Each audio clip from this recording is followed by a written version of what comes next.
Hi, welcome to Coffee Break with Researchers. Today, we're at the Geography of Innovation conference in Stavanger in Norway, and I'm having a coffee break with Alessandra Faggian.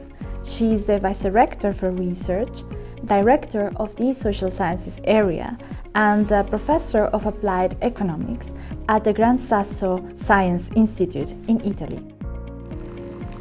Coffee Break with Researchers presents you with cutting-edge insights on regional development and innovation. We ask researchers directly and in a personal manner about their work. We make scientific knowledge accessible to all.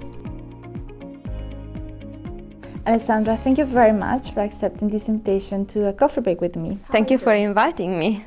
It was very nice to be here and do this with you. We're also very happy to have you here.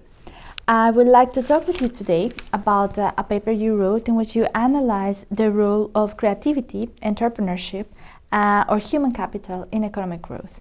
Could you please tell me what the paper was about? Yes, the main idea of the paper is actually to test jointly the effect of three types of knowledge, and you mentioned them already: human capital, entrepreneurship, and creativity on economic growth. In the case of the US counties in the period 2000-2007. I understand that the key notion of your paper is human capital. Could you please define it in your own words? Of course. Out of the three, actually, it's the concept I'm most familiar with because I've been studying human capital for over 20 years now. That was also part of my PhD in the UK. Human capital is very simple, and it's basically the embodied knowledge that it's in the individuals. So any sort of knowledge that you can apply mostly in economic terms, any kind of things that you know how to do. Thank you for that. And based on that notions, which one would you say are the main findings of your paper? So the main finding of the paper is that if you control for all three types of knowledge simultaneously, as we did in this paper, human capital and entrepreneurship seem to have a much stronger positive effect on the regional economic growth than creativity. The way we did that was actually to create some measures, so we call them proxies in economics, for these three types of knowledge following the literature. So human capital traditionally is approximated by using the years of schooling, so education.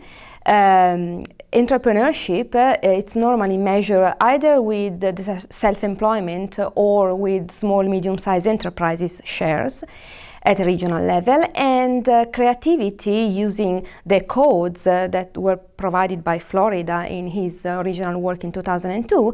It's a series of occupations that people do and that they are more, say, in needs of creativity than others.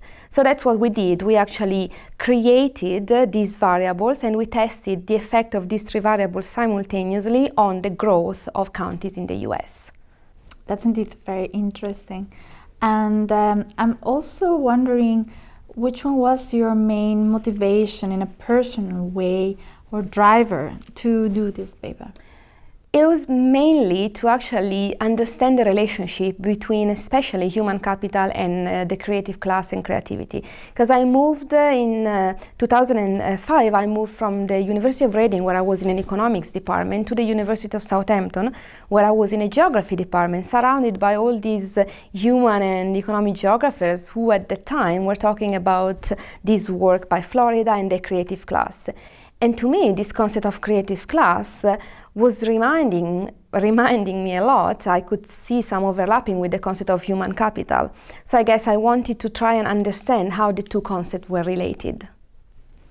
That's a fascinating idea. And finally, I want to know which ones will you consider are the key policy implications of your paper? This is something that I've been going around saying for the past 20 years because I'm a true believer of this.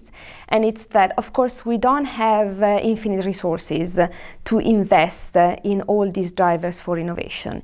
So we have to pick priorities. Economics is the study of the allocation of scarce resources.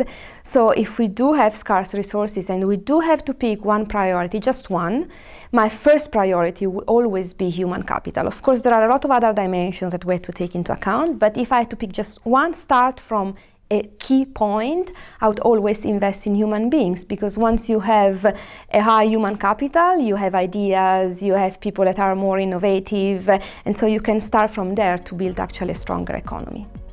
That's indeed very inspiring, Alessandra. Thank you very much for those insights, and those were all my questions. I wish you all the best for your future research and hope to see you next time. Likewise, thank you. Thank you for watching. If you are interested in more details about this academic publication, you can find here the link below. And see you next time. Bye-bye.